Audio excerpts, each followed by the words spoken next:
Shout out sa mga bashers ko dyan na nagsasabing ako ay addict dahil ako daw po ay maraming tattoo. Wala akong pakialam sa sasabihin nyo sa akin. Masaya ako sa ginagawa ko. Huwag kayong pakialamera, wala naman kayong ambag sa buhay ko. Charot. So ito na nga, nagpatato na naman ako sa braso ko. Ewan ko ba, napakahilig ko talagang magpatato. Sa mga nagsasabi na hindi daw masakit yung tato, na parang kagat lang daw ng langgam, tangina, sinungaling ka. Masakit po talaga. Pero dahil ginusto ko, and super love ko po talaga magpatato, tiniis ko. Kumbaga, tiis ganda. Para sa akin, kinaganda ko to. Targis na yan. Dami kayo pumupuri sa tato kanina. Alam mo, naglalakad ako, biglang sasabihin, ate, ganda ng tato mo. O, di wow? O, diba? Kahit tattoo ko maganda, kahit di ako maganda, basta tattoo ko maganda, ganun. Tsaka hindi ho, porkit may tattoo yung tao ay addict na po. Mayroon pang magsasabi, saang selda ka galing? Anong kaso mo? Ba't ka nakulong? So, dahil ba may tattoo, nakakulong na? Or ex-convict na? Hoy, judgmental ka masyado. Yung pundangan ng unan mo, ilang linggo na, di mo pinapalitan. Tapos yung buhay ng ibang tao, pinakikialaman mo. Ay nang away, charot lang.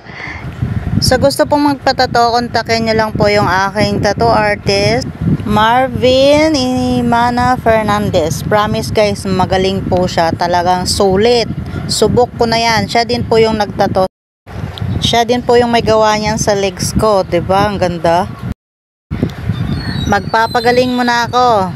Papagalingin ko muna to, siguro mga 1 linggo lang, okay na yan. Tapos bakbakan ulit, nag-iisip na naman ako kung saan ako magpapatato ulit. At yung anak ko nga pala, si Joshua Smith. Ayan, pinatato niya talaga yung apelyido ng tatay niyang putang ina, charot. May galit. How do I wake up when I feel that void? It's like it's tattooed on me. How do I heal when I feel that pain? How do I say that I'm not okay? How do I survive when I can't erase? It's like it's tattooed on me.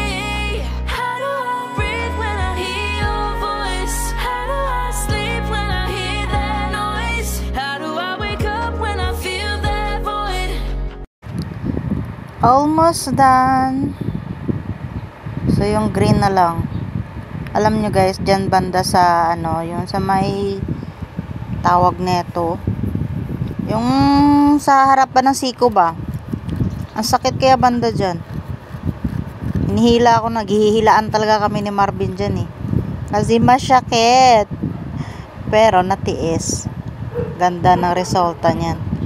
Tas ngayon umaaray-aray ako.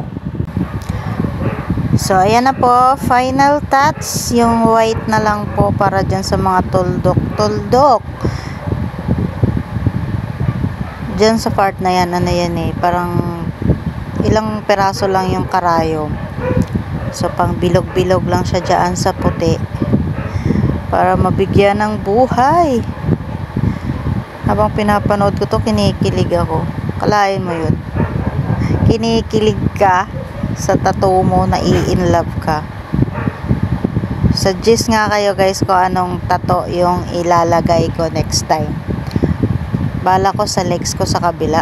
Kaso sa legs kasi ang sakit.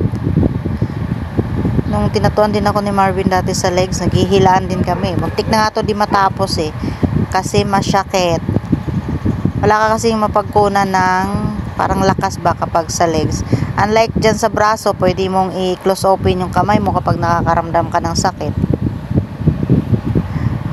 Last na po yan, yung puti. Tapos, aura na, aura.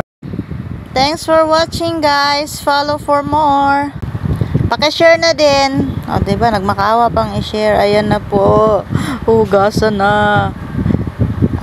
Mabula yan siya pero hindi siya mahapdi.